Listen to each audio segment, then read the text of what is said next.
ମୁଁ ସମସ୍ତଙ୍କୁ ସ୍ୱାଗତ କରୁଛି ସୋମ୍ ଟ୍ୟୁଟୋରିଆଲ୍ସ ୟୁଟ୍ୟୁବ୍ ଚ୍ୟାନେଲକୁ। ଆଜିର ଭିଡ଼ିଓରେ ଆମେ ଆଲୋଚନା କରିବା ଫିଚର ଉପରେ। ମାନେ ଫିଚର ଉପରେ ଅଲରେଡ଼ି ଆମର 3ଟି କ୍ଲାସ୍ ସରିଯାଇଛି ଏବଂ ସେଇ କ୍ଲାସ୍ ମାନଙ୍କରେ କ'ଣ ମାନେ ପଢ଼େଇଛି ତୁମକୁ ସେଇଟା ଆଉ ଆଲୋଚନା କରିବାନି। ତୁମେ ଯେଉଁମାନେ ସେ ଭିଡ଼ିଓ ଦେଖିନାହ ପ୍ଲେ ଲିଷ୍ଟରେ ସେ ଭିଡ଼ିଓ ଗୁଡ଼ିକ ଅଛି, ତୁମେ ଯାଇକି ସିଧା ସିଧା ଦେଖିପାରିବ। ତ ପୂର୍ବ କ୍ଲାସ୍ରେ ଆମେ ଆଲୋଚନା କରିଥିଲା, ଦେଖ ପିଲାମାନେ, ଯେ ବିଭିନ୍ନ ପ୍ରକାର ଫିଚର ଉପରେ ଆମେ ଦେଖିଥିଲା। ଦେଖ ଏଇଥିରୁ ଦେଖିପାରିବ ଯେ ସମ୍ବାଦଧର୍ମୀ ଫିଚର ଉପରେ ଆଲୋଚନା କରିଥିଲା, ମାନବିକ ଆବେଦନମୂଳକ ଫିଚର ଉପରେ ମଧ୍ୟ ଆମେ ଆଲୋଚନା କରିଥିଲା, ତାପରେ ମତାମତ ଧର୍ମୀ ଫିଚର ଏବଂ ପଶ୍ଚାତଧର୍ମୀ ଫିଚର, এই 4ଟି ଫିଚର ଉପରେ ଆମେ ଆଲୋଚନା କରିଥିଲା। ବର୍ତ୍ତମାନ ଯେଉଁ ଆଉ କେତୋଟି ମାନେ ଫିଚର ଯେଉଁ ପ୍ରକାର ରହିଛି ସେ ଉପରେ ଟିକେ ଆମେ ଆଲୋଚନା କରିବା। ଦେଖ, ଅନୁଷ୍ଠାନ ଭିତ୍ତିକ ଫିଚର। ଅନୁଷ୍ଠାନ ଭିତ୍ତିକ ଫିଚର ମାନେ କ'ଣ? ଦେଖ, ନାଁରୁ ହିଁ ଜାଣିପାରୁଥିବ, ଅନୁଷ୍ଠାନ ମାନେ ବିଭିନ୍ନ ଶିକ୍ଷାନୁଷ୍ଠାନର କଥା କୁହାଯାଇଛି, ବିଭିନ୍ନ ଅନୁଷ୍ଠାନର କଥା କୁହାଯାଇଛି ହେଲା। ତ ଦେଖ, ଦୁର୍ଗା ପୂଜା, ଗୋପବନ୍ଧୁଙ୍କ ଜନ୍ମଦିନ, ଇନ୍ଦିରା ଗାନ୍ଧୀଙ୍କ ମୃତ୍ୟୁଦିନ ଉପଲକ୍ଷେ ଏହି ପ୍ରକାର ଫିଚର ରଚନା କରାଯାଇଥାଏ। ବିଭିନ୍ନ ଅନୁଷ୍ଠାନ ବିଶେଷତ୍ୱ ସହ ସାମାଜିକ ଉନ୍ନତିରେ ତାର ଯୋଗଦାନ ଆଦିକୁ ଉଲ୍ଲେଖ କରାଇ ଫିଚର ରଚନା କରିଥାଏ। ଯେ କ'ଣ ହୋଇଥାଏ, ଯେ ଯେଉଁ ଅନୁଷ୍ଠାନ, ବିଭିନ୍ନ ଅନୁଷ୍ଠାନ ଗୁଡ଼ିକ ଥିବା, ଆମେ ଯେଉଁଟାକୁ କହିଥାଉ ଯେ ଆମେ ତାକୁ କ'ଣ ତାର ଏକୁରେଟ୍ ନାଁଟା ମୋର ମନେ ପଡ଼ୁନି, ବିଭିନ୍ନ ଅନୁଷ୍ଠାନ ମାନେ ଥାଏ ନା, ବିଭିନ୍ନ ଅନୁଷ୍ଠାନ ମାନେ ସେଇଟା ଶିକ୍ଷାନୁଷ୍ଠାନ ହଉ ବା ଅନ୍ୟ କୌଣସି ଅନୁଷ୍ଠାନ ଗୁଡ଼ିକ ହଉ, ସାମାଜିକ ଅନୁଷ୍ଠାନ ହୋଇଥାଉ ବା ଅନ୍ୟ ଯେକୌଣସି ଅନୁଷ୍ଠାନ ହୋଇଥାଉ, ସେ ଅନୁଷ୍ଠାନ ଗୁଡ଼ିକରେ ଯେଉଁ ଦୁର୍ଗା ପୂଜା ହେଲା, ଗୋପବନ୍ଧୁଙ୍କ ଜନ୍ମଦିନ ହେଲା, ବିଭିନ୍ନ ଯାହା କିଛି ବେଳ ତାହାକୁ ଆଧାର କରିକି ଫିଚର ରଚନା କରାଯାଇଥାଏ ହେଲା। ଯେପରି ଉତ୍କଳମଣି ଗୋପବନ୍ଧୁ ଦାସଙ୍କର ପ୍ରତିଷ୍ଠିତ ସତ୍ୟବାଦୀ ବନବିଦ୍ୟାଳୟର ସାମ୍ପ୍ରତିକ ଅବସ୍ଥା କିମ୍ବା ସତ୍ୟବାଦୀ ଠାରେ ଓଡ଼ିଆ ବିଶ୍ୱବିଦ୍ୟାଳୟ ପ୍ରତିଷ୍ଠା ହେବାର ଖବରକୁ ନୂତନ ଦୃଷ୍ଟିକୋଣ ନେଇ ସାମାଜିକ ଉଦ୍ଦେଶ୍ୟ। ଦେଖ, যে ଯେଉଁ ଅନୁଷ୍ଠାନ ଭିତ୍ତିକ ଫିଚର ନିର୍ଦ୍ଦିଷ୍ଟ ଅନୁଷ୍ଠାନକୁ ନେଇକି ରଚନା କରାଯାଇଥାଏ, ଯେପରିକି ଗୋପବନ୍ଧୁ ଦାସ ସତ୍ୟବାଦୀ ବନବିଦ୍ୟାଳୟ ପ୍ରତିଷ୍ଠା କରିଥିଲେ, ସେ ସାମ୍ପ୍ରତିକ ଅବସ୍ଥା, ବର୍ତ୍ତମାନ ସମୟରେ ତାର ଅବସ୍ଥା, କିମ୍ବା ଯେଉଁ ସତ୍ୟବାଦୀ ଠାରେ ଯେଉଁ ନୂଆ ଓଡ଼ିଆ ବିଶ୍ୱବିଦ୍ୟାଳୟ ତାର ପ୍ରତିଷ୍ଠା ହେବାର ଖବରକୁ ନେଇକି ବିଭିନ୍ନ ଦୃଷ୍ଟିକୋଣ, ମାନେ ଅନୁଷ୍ଠାନ ଭିତ୍ତିକ ଫିଚର ମାନେ କ'ଣ? ବିଭିନ୍ନ ଅନୁଷ୍ଠାନକୁ କେନ୍ଦ୍ର କରିକି ଯେଉଁ ଫିଚର ଗୁଡ଼ିକ ରଚନା କରାଯାଏ ତାହାକୁ ଆମେ ଅନୁଷ୍ଠାନ ଭିତ୍ତିକ ଫିଚର ବୋଲି କହିଥାଉ। ନେକ୍ସଟ, ବ୍ୟକ୍ତିଗତ ଅଭିଜ୍ଞତାମୂଳକ ଫିଚର। ଏହି ଫିଚରରେ ଲେଖକଙ୍କର ବ୍ୟକ୍ତିଗତ ଅଭିଜ୍ଞତା, एक्सपीरियंस पर जाओ, अभिज्ञता मैंने एक्सपीरियंस पर इंग्राजी जहाँ कहते हैं तो यही फीचर लेखक व्यक्तिगत पर्सनाल एक्सपीरियंस व्यक्तिगत अभिज्ञता मूल प्रसंग होता है। लेखक जीवन में अंगे निभा चमकप्रद घटनावली को नहीं यही फीचर रचना करते कौन? व्यक्तिगत अभिज्ञता। तो से लेखक जी भी से व्यक्तिगत अभिज्ञतामूलक फीचर रचना करते से कौन होता है, लेखक निज जीवन अंगे निभा जहाँ से ଯେକୌଣସି ଘଟଣାକୁ ଅଙ୍ଗେ ନିଭେଇଛନ୍ତି ହେଲା, ବା ତାଙ୍କ ଜୀବନରେ ଯେଉଁ ସବୁ ଚମକପ୍ରଦ ଘଟଣା ଗୁଡ଼ିକ ଘଟିଯାଇଛି ତାହାକୁ ନେଇକି ଏହି ଫିଚରର ପରିକଳ୍ପନା କରାଯାଇଥାଏ। ଉଦାହରଣ ସ୍ୱରୂପ, ଲେଖକ ଜାହାଜରେ କୌଣସି ଦେଶକୁ ଯିବା ପଥରେ ଗୋଟେ ସାମୁଦ୍ରିକ ଝଡ଼ର ସମ୍ମୁଖୀନ ହେଲେ, କିମ୍ବା ମାଲକାନଗିରିର ଯାତ୍ରା କରୁଥିବା ମାଓବାଦୀମାନଙ୍କ ଦ୍ୱାରା ଅପହୃତ ହେଲେ ଏବଂ କିଛି ଦିନ ସେମାନଙ୍କ ମେଳରେ ରହି ମୁକ୍ତି ଲାଭ କଲେ, ଏଭଳି ଘଟଣାକୁ କେନ୍ଦ୍ର କରି ସମ୍ପୃକ୍ତ ଲେଖକ ଚମତ୍କାର ଫିଚର। ଦେଖ, এটা কেবল জস্ট তোমাকে উদাহরণ দেলি হল, ব্যক্তিগত বা পর্সনাল এক্সপিরিয়েন্স যেকোনসি লেখক যে বি ফিচর রচনা করেন তাଙ୍କ জীবনের এমিতি কোনসি গোটে চমকপ্রদ ঘটনা ঘটিথিব যে ঘটনাকে সে কেবে মধ্যে ভুলি পারিবে না এবং সেইভଳି ঘটনাକୁ ନେଇକି ସେ ଫିଚର ରଚନା କରିଥାନ୍ତି। ଯେପରି ତୁମକୁ ଉଦାହରଣ ଦେଲି, ବର୍ତ୍ତମାନ ସାମୁଦ୍ରିକ ଝଡ଼ର ସମ୍ମୁଖୀନ ହୁଅନ୍ତୁ କିମ୍ବା ମାଓବାଦୀମାନଙ୍କ ଦ୍ୱାରା ଅପହୃତ ହୁଅନ୍ତୁ, ବୁଝିହେଲା। ତ ଲେଖକ ନିଜ ଜୀବନର ଯେକୌଣସି ଚମକପ୍ରଦ ଘଟଣାକୁ ନେଇକି ଯେଉଁ ଫିଚର ରଚନା କରନ୍ତି ତାକୁ ଆମେ ବ୍ୟକ୍ତିଗତ ଅଭିଜ୍ଞତାମୂଳକ ଫିଚର ବୋଲି କହିଥାଉ। ଏହା କେବଳ ଅଭିଜ୍ଞତାମୂଳକ ପ୍ରତିବେଦନ ନୁହେଁ, ଏହାର ଉପାଦାନ ସବୁ ପାଠକଙ୍କୁ ଚୁମ୍ବକ ଭଳି ଆକର୍ଷିତ କରିଥାଏ। ତ ସେଇ ଉପାଦାନ, ସେଇ ଫିଚର ଉପାଦାନ କ'ଣ? ଯେ ପାଠକମାନଙ୍କୁ ଚୁମ୍ବକ, ମାନେ ଲୁହା ଯେପରି ଚୁମ୍ବକକୁ ଆକର୍ଷଣ କରିଥାଏ ସେଇଭଳି ସେଇଟା ମଧ୍ୟ କ'ଣ? ଯେ ଚୁମ୍ବକ ଭଳି ଆକର୍ଷିତ କରିଥାଏ। ମାନେ ଆମକୁ ମାନେ ଲାଗେ ନା, ଆରେ ବାପରେ, ସେ ଲେଖକଙ୍କ ଜୀବନରେ ଏମିତି ମାନେ ସମସ୍ୟାର ମଧ୍ୟ ସମ୍ମୁଖୀନ ହୋଇଥିଲେ, ଆମେ ଗୋଟେ ପଢ଼ୁନା। ତ ସେଇଭଳି ଭାବରେ ଲେଖକମାନେ ତାଙ୍କ ଜୀବନରେ ଯେକୌଣସି ଉଜ୍ଜଳପୂର୍ଣ୍ଣ ଘଟଣାକୁ ବା କୌଣସି ଆଶ୍ଚର୍ଯ୍ୟଚକିତ କରିଥିଲା ବୋଲି ଘଟଣାକୁ ନେଇକି ବ୍ୟକ୍ତିଗତ ଅଭିଜ୍ଞତାମୂଳକ ଫିଚର ରଚନା କରିଥାନ୍ତି ହେଲା। ତାର ନେକ୍ସଟ ହେଉଛି ସାକ୍ଷାତକାର ଭିତ୍ତିକ। ସାକ୍ଷାତକାର ମାନେ ତ ସମସ୍ତେ ଜାଣିଛ ପିଲାମାନେ, ସାକ୍ଷାତକାର ଭିତ୍ତିକ ଫିଚର ମାନେ ସମସ୍ତେ ଜାଣିଛ। ବର୍ତ୍ତମାନ ଆମେ ଗୋଟେ ସାକ୍ଷାତକାର ନେଇଥିଲୁ, ବର୍ତ୍ତମାନ ଆମର ଗୋଟେ ଥିଲା, ଆମେ ଗୋଟେ ଗାୟତ୍ରୀ ସରାଫ ଯେଉଁମାନେ କେନ୍ଦ୍ର ସାହିତ୍ୟ ଏକାଡେମୀ ପୁରସ୍କାର ପ୍ରାପ୍ତ ଗାଳ୍ପିକା ଗାୟତ୍ରୀମାନଙ୍କ ପାଖକୁ ଆମେ ଯାଇଥିଲୁ ଏବଂ ତାଙ୍କର ଗୋଟେ ସାକ୍ଷାତକାର ନେଇଥିଲୁ ଆମେ, ଯେ ସେ କେମିତି ମାନେ ତାଙ୍କର ଆମେ ଗୋଟେ ସାକ୍ଷାତକାର ନେଇଥିଲୁ। ଦେଖିପାରିବ, ମୋ ଚ୍ୟାନେଲ ଓପନ୍ କଲା ମାତ୍ରେ ସେଇଟା ଥିବ ଯେ ଗାୟତ୍ରୀ ସରାଫଙ୍କ ସହିତ ଅଳ୍ପ ଆଳାପ ଭଳି ଆମେ ଗୋଟେ ଦେଇଛୁ। ତ ସେଥିରେ ସାକ୍ଷାତକାର ନେଇଥିଲୁ ଯେ ସେ କେମିତି ମାନେ ଗଳ୍ପ ଲେଖା ଆରମ୍ଭ କରିଥିଲେ, କେଉଁଭଳି ଭାବରେ ପରିସ୍ଥିତି ସେ ଆଗକୁ ଗଲେ, ବୁଝିହେଲା। ସେ ଯେଉଁ କେନ୍ଦ୍ର ସାହିତ୍ୟ ଏକାଡେମୀ ପୁରସ୍କାର ପାଇଥିଲେ ସେଇ ସମୟରେ କେମିତି ଥିଲା, ଜଣେ ଗାଳ୍ପିକା ହେବା କ'ଣ ସହଜ କଥା, କେଉଁଭଳି ବହୁତ ଗୁଡ଼ାଏ ପ୍ରଶ୍ନ ପ୍ରସ୍ତୁତ କରିଥିଲୁ ଏବଂ ମ୍ୟାମ୍କୁ ଆମେ ମାନେ ପଚାରିଥିଲୁ ଏବଂ ମ୍ୟାମ୍ ଆମ ଉତ୍ତର ମଧ୍ୟ ଦେଇଥିଲେ। ତାହାକୁ ଆମେ ସାକ୍ଷାତକାର ବୋଲି କହିଥାଉ। କୌଣସି ବିଶିଷ୍ଟ ବ୍ୟକ୍ତିଙ୍କ ସାକ୍ଷାତକାର ମଧ୍ୟ କେବେ ବେଲେ ଫିଚର ଭାବରେ ପରିବେଶିତ ହେବାର। ଦେଖ, ଯେ ସେଇ ସାକ୍ଷାତକାରକୁ ଯଦି ଆମେ ଯଦି ରଚନା କରିଦେବୁ ବା ଲେଖାରେ ରୂପ ଦେଇଦେବୁ ତାହେଲେ ସେଇଟା ଗୋଟେ ଫିଚର ହେଇପାରିବ। ତ ସେଇଟା ସାକ୍ଷାତକାର ଭିତ୍ତିକ ଫିଚର। ଆମେ ଜଣେ ବିଶିଷ୍ଟ ଲୋକଙ୍କ ପାଖକୁ ଯିବା, ତାଙ୍କର ସାକ୍ଷାତକାର ନେବା, ସାକ୍ଷାତକାର ମାନେ ଆମେ ତାଙ୍କୁ ପ୍ରଶ୍ନ ପଚାରିବା, ସେ ତାଙ୍କର ଉତ୍ତର ଦେବେ ଏବଂ ସେଇ ସାକ୍ଷାତକାରକୁ ନେଇକି ମଧ୍ୟ ଫିଚର ରଚନା କରାଯାଇଥାଏ। ହୁଏତ ସେ ବ୍ୟକ୍ତି ଜଣକ ଏପରି ମନୁଷ୍ୟ ହୋଇଥିବେ ଯାହାକୁ ଦେଶର ଲୋକ ଜାଣିନଥିବେ, କିନ୍ତୁ ସିଏ ବିଦେଶରେ ଯଥେଷ୍ଟ ସୁନାମ ଅର୍ଜନ କରିଥିବେ, କିମ୍ବା ଦେଶରେ କୌଣସି ବିଶିଷ୍ଟ ବ୍ୟକ୍ତି ଯିଏ ତାଙ୍କର କୌଣସି ପସନ୍ଦର ବିଷୟକୁ ନେଇ ବିତର୍କିତ ସାକ୍ଷାତକାର।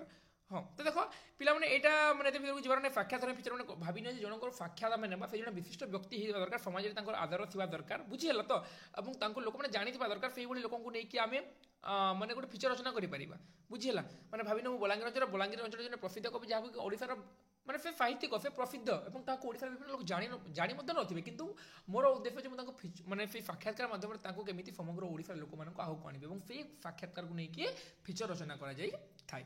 ବୁଝିହେଲା? ଦେଖ ତାପରେ ବିଜ୍ଞାନ ଭିତ୍ତିକ ନାଁରୁ ହିଁ ସବୁ ଜଣା ପଡ଼ିବ, ପିଲାମାନେ ନାଁ ପଢ଼ିଲେ ତୁମେ ଜାଣିବ, କେବଳ ତୁମକୁ ଦେଇଛି ବୋଲି ତୁମକୁ ମୁଁ ବୁଝେଇ ଦେଉଛି ହେଲା। ବିଜ୍ଞାନ ବିଷୟବସ୍ତୁକୁ ନେଇ ବିଜ୍ଞାନ ଭିତ୍ତିକ ଫିଚର ରଚନା କରାଯାଇପାରେ। ଦେଖ ବିଜ୍ଞାନ ବିଷୟବସ୍ତୁକୁ ନେଇକି ବିଜ୍ଞାନ ଭିତ୍ତିକ ଫିଚର ମାନେ କ'ଣ, ବିଜ୍ଞାନ ବିଷୟବସ୍ତୁକୁ ନେଇକି କୌଣସି ନୂତନ ଆବିଷ୍କାର, ବୁଝିହେଲା, କୌଣସି ନୂତନ ଆବିଷ୍କାର ଯାହା ସାଧାରଣ ମନୁଷ୍ୟ ଜୀବନ ନିହାତି ଉପଯୋଗୀ, ଆବିଷ୍କାରକୁ ନେଇ ଜାଲିଆତି କରିବାର ପ୍ରଚେଷ୍ଟା, ବିଜ୍ଞାନ କ୍ଲବର ଭୂମିକା, ପରମାଣୁ ଶକ୍ତିର ଉପକାରୀ ଦିଗ ପ୍ରଭୃତି ଗୁରୁତ୍ୱପୂର୍ଣ୍ଣ ପ୍ରସଙ୍ଗକୁ ନେଇକି ଫିଚର। ଦେଖ ବିଜ୍ଞାନ ଭିତ୍ତିକ ଯେକୌଣସି ବିଜ୍ଞାନ ଘଟଣାକୁ ନେଇକି ଆମେ ଯଦି ଫିଚର ରଚନା କରିବା ତାହେଲେ ତାକୁ ଆମେ ବିଜ୍ଞାନ ଭିତ୍ତିକ ଫିଚର ବୋଲି କହିପାରିବା। ଏଥିସହିତ ବିଜ୍ଞାନର ଅଗ୍ରଗତି, ଦେଖ ବିଜ୍ଞାନର ତ ଅଗ୍ରଗତି ହେଉଛି କାହିଁକିନା ଆମେ ଯେଉଁ ମଣିଷ ଦିନେ ବନ ଜଙ୍ଗଲରେ ଘୁରି ବୁଲୁଥିଲା, ଯାହା ପାଖରେ ଖାଇବା ପାଇଁ କିଛି ନଥିଲା, ପିନ୍ଧିବା ପାଇଁ କିଛି ନଥିଲା, ସେଇ ମଣିଷ ଏ ଚନ୍ଦ୍ରପୃଷ୍ଠରେ ମଧ୍ୟ ଅବନୀତ ହୋଇପାରିଛି। ତ ସେଇଟା କାହା ଯୋଗୁଁ, କେବଳ ବିଜ୍ଞାନ ଯୋଗୁଁ ସେଇଟା ସମ୍ଭବ ହୋଇପାରିଛି। ଏଥିସହିତ ବିଜ୍ଞାନ ଅଗ୍ରଗତି ସଫଳତାରେ ପ୍ରମୁଖ ଭୂମିକା ନିର୍ବାହ କରିଥିବା ଅନୁଷ୍ଠାନ, ବ୍ୟକ୍ତିବର୍ଗଙ୍କ ପ୍ରସଙ୍ଗ ମଧ୍ୟ ଏଥିରେ ସ୍ଥାନ ପାଇଥାଏ। ପାଠକ ମନରେ ଏକ ଆନ୍ଦୋଳନ ସୃଷ୍ଟି କରିବାର ଏହି ଫିଚର, ଯେ ପାଠକ ମନରେ ଗୋଟେ ଆନ୍ଦୋଳନ ମଧ୍ୟ ସୃଷ୍ଟି କରିଥାଏ କେଉଁ ଭାବରେ ବିଜ୍ଞାନ କେଉଁ ଭାବରେ ଉନ୍ନତିରେ ଚରମ ସୋପାନରେ ଉପନୀତ ହୋଇଛି, ସେଇ ତାହାକୁ ନେଇକି କ'ଣ ଯେ ବିଜ୍ଞାନ ଭିତ୍ତିକ ଫିଚର ରଚନା କରାଯାଇପାରେ। ନେକ୍ସଟ ଭ୍ରମଣ ଭିତ୍ତିକ ଫିଚର। এই ফিচর অনেকাংশে দেখো ভ্রমণ ভিত্তিক মানে বুলাবুলি কথা জানিয়েছো তুমি মানে হল। তো এই ফিচর অনেকাংশে ব্যক্তিগত এবং অভিজ্ঞতামূলক রচনা, সেটা কোণ যে অনেকাংশে ব্যক্তিগত, দেখো ভ্রমণমূলক নিশ্চিত ভাবে ব্যক্তিগত বা পর্সনাল বলে কইথাও হল, এবং অভিজ্ঞতামূলক সে যে কোনো স্থানକୁ ভ্রমণ করা গেলে সে অভিজ্ঞতাকে নিয়ে সেই মানে ভ্রমণমূলক বা ভ্রমণ ভিত্তিক ফিচর রচনা করে থাকে। এ ক্ষেত্রে সম্বাদ ହିଁ জরুরি প্রসঙ্গ, কৌশি স্থানের ভ্রমণ কাহিনীর বিবরণী সহিত সেই অঞ্চলକୁ দেখো যে কোনো অঞ্চলକୁ যদি বুলিগলে জন আমেরিকা হল, তো সেই আমেরিকার ভ্রমণ কাহিনীর বিবরণী সহিত সেই অঞ্চলକୁ যাতায়াত কেমিতি যাতায়াত କରିପାରିବେ, ପ୍ଲେନ୍ରେ ଯାଇପାରିବେ, ଫେର ଦର୍ଶନୀୟ ସ୍ଥାନ କ'ଣ କ'ଣ ରହିଛି, ଖର୍ଚ୍ଚ କେତେ କ'ଣ ଲାଗେ, ସେ ସବୁକୁ ଉଲ୍ଲେଖ କରାଯାଇଥାଏ ସେ ଫିଚରରେ। ମାନେ ସେ ଆମେରିକା ବୁଲିବାକୁ ଗଲେ ଆମେରିକାକୁ କେମିତି ଗଲେ, କାହିଁକି ଗଲେ, କ'ଣ ପାଇଁ ଗଲେ, ଫେର କେତେ ଖର୍ଚ୍ଚ ଲାଗିବ, କେଉଁ କେଉଁ ଦର୍ଶନୀୟ ସ୍ଥାନ ଗୁଡ଼ିକ ସେ ସବୁକୁ ନେଇକି ସେ ଭ୍ରମଣ ଭିତ୍ତିକ ଫିଚର ରଚନା କରାଯାଇଥାଏ। କେବଳ ଆମେରିକା ନୁହେଁ, ଆମ ଓଡ଼ିଶାର ଯଦି ଭିନ୍ନ ଭିନ୍ନ ରାଜ୍ୟକୁ ମଧ୍ୟ ବୁଲିବାକୁ ଚାହାନ୍ତି ତାହେଲେ ତାହାକୁ ନେଇକି ଭ୍ରମଣ ଭିତ୍ତିକ ଫିଚର ରଚନା କରାଯାଇଥାଏ। କୌଣସି ଦୁର୍ଗମ ଅଞ୍ଚଳକୁ ଯାତ୍ରା, ଦ୍ୱୀପପୁଞ୍ଜକୁ ଗସ୍ତ କରିବା, ବିବିଧ ସ୍ଥାନ ଭ୍ରମଣକୁ କେନ୍ଦ୍ର କରି, ଦେଖ ଭ୍ରମଣକୁ ପିଲାମାନେ ହେଲା ଯେକୌଣସି ଅଞ୍ଚଳ ହେଉ ବା ଯାତ୍ରା, ଯେକୌଣସି ଅଞ୍ଚଳ ହେଉ ବା ଦ୍ୱୀପ ହେଉ ବା ଯେକୌଣସି ରାଜ୍ୟ ହେଉ, ଦେଶ ହେଉ, ଯେକୌଣସି ଜାଗାକୁ ବି ହେଉ, ଏପରି ଗୋଟେ ରାଜ୍ୟର ଗୋଟେ ଭିନ୍ନ ଜାଗାକୁ ମଧ୍ୟ ଭ୍ରମଣ କରିବାକୁ ଗଲେ ମାନେ ବୁଲିବାକୁ ଗଲେ, ଏବଂ ସେହି ଅଞ୍ଚଳକୁ ନେଇକି ଯାହା ରଚନା କରାଯାଇଥାଏ ତାହାକୁ ଆମେ ଭ୍ରମଣ ଭିତ୍ତିକ ଫିଚର ବୋଲି କହିଥାଉ। ବ୍ୟକ୍ତିଗତ ଅନୁଭୂତିମୂଳକ କଳାତ୍ମକ ଶୈଳୀରେ ପରିବେଷଣ, ଯେ କୌଣସି ବ୍ୟକ୍ତିଗତ ଅନୁଭୂତିକୁ ସେ ଭ୍ରମଣକୁ ବା ସେ ବ୍ୟକ୍ତିଗତ ଅନୁଭୂତି କ'ଣ ଯେ କଳାତ୍ମକ ଶୈଳୀରେ ପରିବେଷଣ କରାଯାଇଥାଏ, ଯାହାକି ପାଠକଙ୍କୁ ମାନେ ଆକୃଷ୍ଟ କରିବ ସେଇ ଫିଚର ପ୍ରତି, ପାଠକଙ୍କ ମନରେ ସେଇ ଭ୍ରମଣ ସମ୍ପର୍କିତ ଆବେଗଗୁଡ଼ିକୁ ସଞ୍ଚାରଣ କରିଥାଏ। ନେକ୍ସଟ ବ୍ୟକ୍ତିତ୍ୱ ଫିଚର। সমাজের কোণী ক্ষেত্রে পরিচিত ব্যক্তি প্রতিভাকে নিয়ে এই ফিচর রচনা করে যে কোণ ব্যক্তিত্ব ফিচর মানে কোণ যে সমাজের যেকোনসি ক্ষেত্রে দেখো ভিন্ন ভিন্ন ক্ষেত্রে লোক মানে পরিচিত হয়ে থাকে, কি ক্রীড়া ক্ষেত্রে হোক, কি সাহিত্য ক্ষেত্রে হোক, বা কি আউি ভিন্ন ক্ষেত্রে হইতো, তো কোণ হয়ে যে সমাজের যেকোনসি ক্ষেত্রে বি হয়ে থাকতু না কারণ পরিচিত ব্যক্তি প্রতিভাকে নিয়ে এই ফিচর রচনা করাই কেউ ফিচর ব্যক্তিত্ব ফিচর, তাঁর ব্যক্তিগত জীবন, সাধনা, মনস্তত্ত্ব, বিচারবোধ, পছন্দ অপছন্দ সবুকিছি এতে স্থান করা যাই। তো কোণ হয়ে যে তাঁর সে যে ব্যক্তিত্ব ফিচর আমি কোণ করা যে কৌশি পরিচিত ব্যক্তি নিয়ে সে ফিচর রচনা করে থাও, তো সেইথে কোণ হয়ে যে তাঁর আরে কোণ এটা কাম করুনি, হ্যাঁ, তো সেই পরিচিত ব্যক্তিঙ্কর কোণ তাঁর ব্যক্তিগত জীবন, তাঁর সাধনা, তাঁর মনস্তত্ত্ব, তাঁর বিচারবোধ সবুকু নেই সে ব্যক্তিত্ব ফিচরে স্থান দিয়া যাই। এই ধরনের ফিচরে বড় বড় রাজনেতা, খেলাড়ি, চিত্র তারকা, সঙ্গীতজ্ঞ, সাহিত্যিক, বিজ্ঞানী, সফল ব্যক্তি মানুষ নেই মু কহিলি যেমিতি কি যেকোনো ক্ষেত্রে সে প্রসিদ্ধ হয়ে কথা এবং তাঁকু নেই কি হি ব্যক্তিত্ব ফিচর রচনা করা যাই থাকে। পাঠক মানে এই ব্যক্তি মানଙ୍କର জীবন ধারণ পর্বরে বিস্তারিত কাহিনীকে আগ্রহর সহিত পাঠ করে থাকে। কেবল পদস্থ অধিকারী নুহতি, সমাজের উদাহরণ সৃষ্টি করুবা কেতেক সাধারণ বর্গর সফল চরিত্র মানে মধ্যে এই ফিচর আকর্ষণ হয়ে থাকে। উদাহরণ স্বরূপ কেন্দুঝর সমাজসেবী দৈতারী নায়ক জনে সাধারণ গরিব লোকটি হেলে মধ্যে স্বাবলম্বী হয়ে পাহাড় কাটি 3 কিলোমিটার কেনাল খোলি ঝরଣା পানি দেখো, যেপরি কেন্দুঝর গোটে কথা কইপার যে সে জনে সমাজসেবী দৈতারী নায়ক তাঁর নাম হল। সে জনে সাধারণ গরিব লোকটি হেলে মধ্যে সে জনে গরিব লোক কিন্তু সে কোণ স্বাবলম্বী হয়ে পাহাড় কাটি 3 কিলোমিটার কেনাল খোলি ঝরଣା পানিকে চাষ জমি পর্যন্ত আনিপারি সমস্ত প্রেরণার উৎস পালটি ଥିଲେ, ଯେଉଁଥିପାଇଁ ତାଙ୍କୁ ମିଳିଛି ଭାରତ ସରକାରଙ୍କ ଦ୍ୱାରା ପଦ୍ମଶ୍ରୀ ଉପାଧି। ଏହି ବ୍ୟକ୍ତିଙ୍କ ବ୍ୟକ୍ତିତ୍ୱର ବିଭିନ୍ନ ଦିଗ, ଜୀବନ ଚଳଣିକୁ ନେଇ ଚମତ୍କାର ଫିଚର ରଚନା କରାଯାଇଛି। ତେଣୁ ବ୍ୟକ୍ତିତ୍ୱ ଫିଚରରେ ଉଦାହରଣ ସହିତ ଦେଖ ସେ ଯେକୌଣସି କ୍ଷେତ୍ରରେ ପ୍ରସିଦ୍ଧି ଅର୍ଜନ କରିଥିବା କଥା କିନ୍ତୁ କିମ୍ବା ଏପରି କୌଣସି କାମ କରିଥିବେ ଯାହାକି ସମାଜ ପାଇଁ ଉଦାହରଣ ଥିବ ଏବଂ ତାଙ୍କର ବ୍ୟକ୍ତିତ୍ୱକୁ ନେଇକି କ'ଣ ରଚନା କରାଯାଇଥାଏ, ବ୍ୟକ୍ତିତ୍ୱ ଫିଚର ରଚନା କରାଯାଇଥାଏ। ବୁଝିଗଲା? ନେକ୍ସଟ ଦେଖ ଆଗକୁ ଯିବା ପୁରାଣ କଥାମୂଳକ ଫିଚର। ଧାର୍ମିକ ଉତ୍ସବ ଅନୁଷ୍ଠାନକୁ କେନ୍ଦ୍ର କରି ଯେତେବେଳେ କୌଣସି ଫିଚର ରଚନା କରାଯାଏ ସେତେବେଳେ ତାହାକୁ ପୁରାଣମୂଳକ ଦେଖ ଯେ ଧାର୍ମିକ ଯେକୌଣସି ଉତ୍ସବ ବା ଅନୁଷ୍ଠାନକୁ କେନ୍ଦ୍ର କରିକି ଯେତେବେଳେ କୌଣସି ଫିଚର ରଚନା କରିବା ତାହାକୁ ଆମେ କ'ଣ ଯେ ପୁରାଣ କଥାମୂଳକ ଫିଚର ବୋଲି କହିଥାଉ। ଯେପରି ଦୁର୍ଗା ପୂଜା, ଦୀପାବଳି, ଇଦ୍, ମୋହରମ ଏସବୁ କ'ଣ ବିଭିନ୍ନ ପର୍ବପର୍ବାଣି ତାହାକୁ ଖ୍ରୀଷ୍ଟମାସ କୌଣସି ମେଳା ମହୋତ୍ସବ ଧାର୍ମିକ ଉତ୍ସବ ତାକୁ କେନ୍ଦ୍ର କରିକି ଫିଚର ଲେଖାଯାଇଥାଏ। ଧାର୍ମିକ ତାତ୍ପର୍ଯ୍ୟ ସହିତ ନାନା ତଥ୍ୟ ଉପକରଣ ପ୍ରଭୃତିର ଉଲ୍ଲେଖ ଥାଏ ଯଥା ଝାମୁଯାତ୍ରା, ଦୋଳ ପର୍ବ, ମକର ପର୍ବ, ଦଣ୍ଡଯାତ୍ରା ଆଦିକୁ ନେଇକି ଫିଚର ରଚନା କରାଯାଇଥାଏ। ତ ପୁରାଣ କଥାମୂଳକ ବିଭିନ୍ନ ପୁରାଣ ବିଷୟବସ୍ତୁକୁ ନେଇକି ବିଭିନ୍ନ ପର୍ବପର୍ବାଣିକୁ ନେଇକି ଯେଉଁ ଫିଚର ରଚନା କରାଯାଏ ତାହାକୁ ପୁରାଣମୂଳକ ଫିଚର କୁହାଯାଇଥାଏ। Next photo feature. ଏଥିରେ ଧାରାବାହିକ ଭାବରେ ସଜ୍ଜିତ ଆଲୋକଚିତ୍ରର ସାହାଯ୍ୟରେ କୌଣସି ଏକ ବକ୍ତବ୍ୟ ବିଷୟବସ୍ତୁ କରନ୍ତି କ'ଣ ହୋଇଥାଏ ଯେ ଏହି ଫଟୋ ଫିଚରରେ ଏଥିରେ ଧାରାବାହିକ ଭାବରେ ଆମେ ଯେଉଁ ସିରିଏଲ ବୋଲି କହୁଛୁ ହେଲା ଧାରାବାହିକ ଭାବରେ ସଜ୍ଜିତ ଆଲୋକ ଚିତ୍ରର ସାହାଯ୍ୟରେ କୌଣସି ଏକ ବ୍ୟକ୍ତି ବିଷୟବସ୍ତୁକୁ ବର୍ଣ୍ଣନା କରାଯାଇଥାଏ। କିଛି ଆଲୋକ ଚିତ୍ର ମାଧ୍ୟମରେ ଏକ ଭାବନାକୁ ପ୍ରକାଶ କିଛି ଫଟୋ ଦେଇକି ମଧ୍ୟ ପ୍ରକାଶ କରାଯାଇଥାଏ। ଯେପରି ଦୁର୍ଭିକ୍ଷ ବା ମହାବାତ୍ୟା ସମୟରେ କୌଣସି ଅଞ୍ଚଳରେ ପୀଡ଼ିତ ଲୋକମାନଙ୍କର ଜଳାଭାବ ବିବଳିତ ପ୍ରସଙ୍ଗକୁ ଆଲୋକ ଚିତ୍ର ମାଧ୍ୟମରେ ପ୍ରକାଶ କରାଯାଇଥାଏ। ତ ସେଇଥିରେ କ'ଣ ଯେ ଫଟୋ ଚିତ୍ର ମାଧ୍ୟମରେ ସେ ଫିଚରକୁ ପ୍ରକାଶ କରାଯାଇଥାଏ ଯାହାକି ଲୋକମାନେ ଦେଖିକି ବୁଝିଯିବେ ଯେ ହଁ ମାନେ ଗୋଟେ ବାତ୍ୟାର ଚିତ୍ର ଥିବ ସେଥିରେ ଲୋକମାନଙ୍କର ଅବସ୍ଥା ଥିବ କେଉଁଭଳି ଜଳ ପାଇକି ନ ପାଇକି କେମିତି ଛଟପଟ ହୋଇ ମରିଯାଉଥିବେ ସେଇଭଳି ଭାବରେ ଗୋଟେ ଚିତ୍ର ଥିବ ଏବଂ ସେଇଟାକୁ ଫଟୋ ଫିଚର ମାନେ ଫଟୋ ଧର୍ମୀ ଫିଚର ଫଟୋକୁ ନେଇକି ଆମେ ଜାଣିଯିବା ଯେ ହଁ ସେଇଟା ସେହି ବିଷୟରେ ହିଁ ବର୍ଣ୍ଣନା ହୋଇଛି ବୋଲି। ପାଠକ ଏହାର କେତୋଟି ଛବି ଦେଖିବା ମାତ୍ରେ ସେଇ ସମସ୍ୟା ଦେଖ ପାଠକ ଆମେ ଯଦି ସେ ଫଟୋକୁ ଦେଖିବା ତାହେଲେ ଜାଣିବା ଯେ ହଁ ପ୍ରକୃତରେ ଏଇଟା ହେଇଛି ମରୁଡ଼ି ହେଇଥିଲେ ମରୁଡ଼ିରେ ଫଟୋ ଚିତ୍ର ଦେଖିକି ଲୋକମାନଙ୍କୁ ଦେଇଦେଲେ ଆମେ ଜାଣିବା ଯେ ହଁ ମରୁଡ଼ି ହେଇଛି। ତ ସେଇ ଧର୍ମୀ ଫିଚର ଫଟୋ ଚିତ୍ର ଧର୍ମୀ ଫିଚର ଯାହାକୁ କି ଆମେ ଫଟୋ ଦେଖିକି ସେଇ ସମସ୍ୟା ସମ୍ପର୍କରେ ଆମେ ଅବଗତ ହୋଇଥାଉ ହେଲା। ଏଇଟା ହିଁ ହେଉଛି କ'ଣ ଯେ ଏଇଟା ହିଁ ହେଉଛି ଫଟୋ ଫିଚର ଫଟୋ ମାଧ୍ୟମରେ ନେଇ ଫିଚର ବର୍ଣ୍ଣନା କରାଯାଇଥାଏ। କୌଣସି ଏକ ପ୍ରସଙ୍ଗ ଭାବନାକୁ ଦ୍ରୁତ ଏବଂ ସଠିକ ଭାବରେ ପାଠକଙ୍କୁ ଜଣାଇବାରେ ଫଟୋ ଫିଚରର ଆଦର ସର୍ବାଧିକ ଅନେକ କ୍ଷେତ୍ରରେ ଏହି ଫିଚର ମନୋରଞ୍ଜନ ଏବଂ ବିନୋଦାତ୍ମକ କାର୍ଯ୍ୟରେ ସହାୟକ ଦିଏ। ତ କ'ଣ ଯେକୌଣସି ଏକ ପ୍ରସଙ୍ଗ ବା ଭାବନାକୁ ଦ୍ରୁତ ବା ସଠିକ ଭାବରେ ଲୋକମାନଙ୍କୁ ଜଣାଇବାରେ ମାନେ ଫଟୋ ଦେଖିକି ମାନେ ଆମେ ଅବଗତ ହେଇଯାଉଛେ ଯେ ହଁ ପ୍ରକୃତରେ ସେଇ ଜାଗାରେ ସେଇଆ ଘଟିଥିଲା ବୋଲି ହେଲା। ତାପରେ ସାହିତ୍ୟ ଫିଚର ଦେଖ ସମ୍ପ୍ରତି ସାହିତ୍ୟର ବିବିଧ ଦିଗ ଓ ସାହିତ୍ୟିକକୁ ନେଇ ଅନେକ ଫିଚର ରଚନା କରାଯାଇଛି। କ'ଣ ହେଉଛି ସମ୍ପ୍ରତି ବର୍ତ୍ତମାନ ବିଭିନ୍ନ ଦିଗ ଏବଂ ସାହିତ୍ୟର ବିଭିନ୍ନ ଦିଗ ଏବଂ ସାହିତ୍ୟିକମାନଙ୍କୁ ନେଇକି ବହୁତ ଗୁଡ଼ିଏ ଫିଚର ରଚନା କରାଯାଉଛି। ସାହିତ୍ୟରେ ପ୍ରଭାବ ବିସ୍ତାର କରିଥିବା ପ୍ରମୁଖ ଚେତନା ଅନୁଷ୍ଠାନ ବ୍ୟକ୍ତିବର୍ଗ ଯେ କ'ଣ ସାହିତ୍ୟରେ ଯେଉଁମାନେ ପ୍ରଭାବ ବିସ୍ତାର କରିଛନ୍ତି ପ୍ରମୁଖ ଚେତନା ହେଉ ବା ଅନୁଷ୍ଠାନ ହେଉ ବ୍ୟକ୍ତିବର୍ଗଙ୍କୁ ନେଇକି ଚମତ୍କାର ଫିଚର ପ୍ରସ୍ତୁତ ହୋଇଥାଏ। ପୁନଶ୍ଚ ଆଞ୍ଚଳିକ ସାହିତ୍ୟ ଜାତୀୟ ସାହିତ୍ୟ ବିଶ୍ୱ ସାହିତ୍ୟର ତୁଳନାତ୍ମକ ଅଧ୍ୟୟନ ଦ୍ୱାରା ବିଶେଷ ଚମକ ମଧ୍ୟ ସୃଷ୍ଟି କରାଯାଇପାରୁଛି। ସାହିତ୍ୟପ୍ରେମୀ ପାଠକ ଗବେଷକ ଛାତ୍ରମାନଙ୍କ ପାଇଁ ଏହା ବିଶେଷ ଉପଯୋଗୀ ହୋଇଥାଏ। ସାହିତ୍ୟର ବିବିଧ ବିଭାଗ ପାଇଁ ଜାତୀୟ ଆନ୍ତର୍ଜାତିକ ସ୍ତରରେ ପ୍ରଦାନ ପୁରସ୍କାର ସମ୍ମାନକୁ ମଧ୍ୟ ଏଥିରେ ବିଶ୍ଳେଷଣ କରାଯାଇପାରେ। ତ ସାହିତ୍ୟର ବିବିଧ ପାଇଁ ଯେପରି ଜାତୀୟ ଆନ୍ତର୍ଜାତିକ ସମ୍ମାନ ଯେପରିକି ଆମେ ନୋବେଲ ପ୍ରାଇଜ୍ କହୁଛେ ବା ଆମର କେନ୍ଦ୍ର ସାହିତ୍ୟ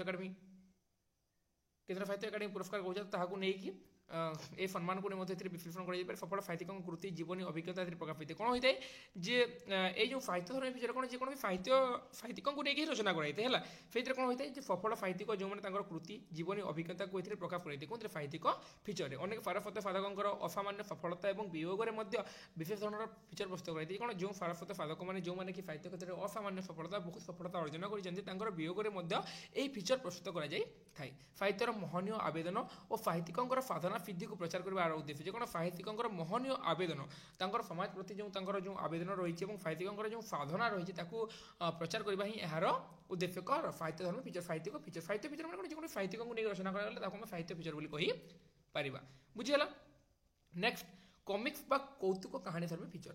ଏହି ପ୍ରକାର ଫିଚର ରେଖାଚିତ୍ର ସାହାଯ୍ୟରେ ଏବଂ ସାମାନ୍ୟ কথୋପକଥନ ଅବଦାନ ଯେ କ'ଣ ଯେ କମିକ୍ସ ବା କୌତୁକ କାହାଣୀ ଧର୍ମୀ ଫିଚର। ଏଥିରେ କ'ଣ ହୋଇଥାଏ ଯେ ଏକ ପ୍ରକାର ଫିଚର ରେଖାଚିତ୍ର ସାହାଯ୍ୟରେ ସାମାନ୍ୟ কথୋପକଥନ ଅବଦାନରେ ପ୍ରସ୍ତୁତ କରାଯାଇଥାଏ। ଗୋଟିଏ ପରେ ଗୋଟିଏ ରେଖାଚିତ୍ର ଏବଂ କଥାର ସଂଯୋଜନା ଘଟାଇ ଗୋଟିଏ ବିଷୟକୁ ପାଠକ ସାମ୍ନାରେ ଉପସ୍ଥାପନ କରାଯାଇଥାଏ।